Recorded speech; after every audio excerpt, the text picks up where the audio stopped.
大家好，今日教下大家點樣用一個 mouse 就可以令到 EVPad 3代起死回生。如果我哋恢復咗3代嘅機，佢入邊就冇晒所有 apps 嘅。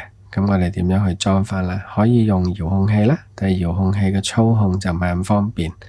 我哋開咗個 Chrome 呢個瀏覽器，咁跟住就要將個遙控器切換去到老鼠模式，就用上下左右咁樣去揀嚟安裝啦。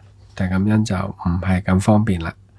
選擇亦都冇咁容易，咁我哋呢次就用翻一個 USB mouse， 你用有線或者無線都冇問題嘅。咁我哋而家用一個無線嘅 mouse 試一試俾大家睇。你將粒接收器插翻落去盒子嘅 USB 度，或者有線都 OK 啦。咁啊，跟住你就開翻呢個瀏覽器，有啲嘢唔要我哋就唔剔，咁你可以跟翻我呢個影片去做。咁跟住就入網址啦，網址有唔同嘅網址你都可以嘗試嘅。今次我哋就用翻6868jx.net 呢個網址。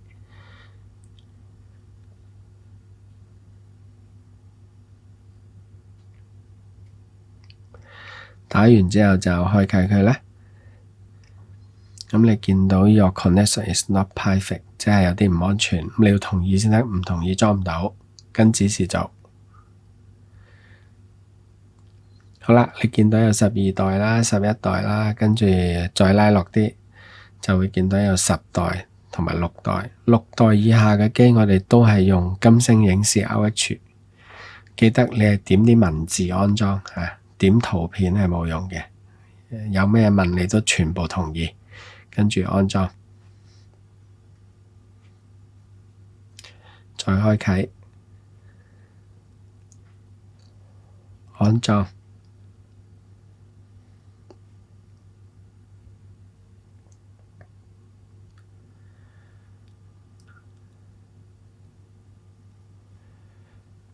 完成，我哋再裝埋個紳士節目，紳士節目就86868.tv，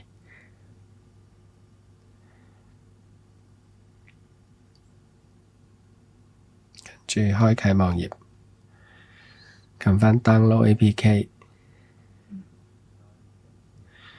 APK，OK， 開啟，安裝。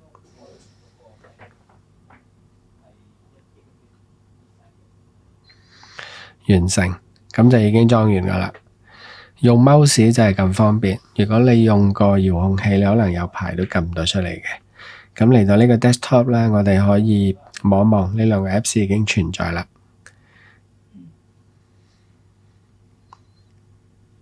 下邊我哋將佢 add 翻出去我哋嘅我的最愛入邊，揀翻我的最愛，跟住撳一撳添加應用，將呢兩個 apps 打個 tick， 跟住再出翻去。咁你就已經將 EVPad 3代起死回生㗎喇。今日條片就到呢度，拜拜。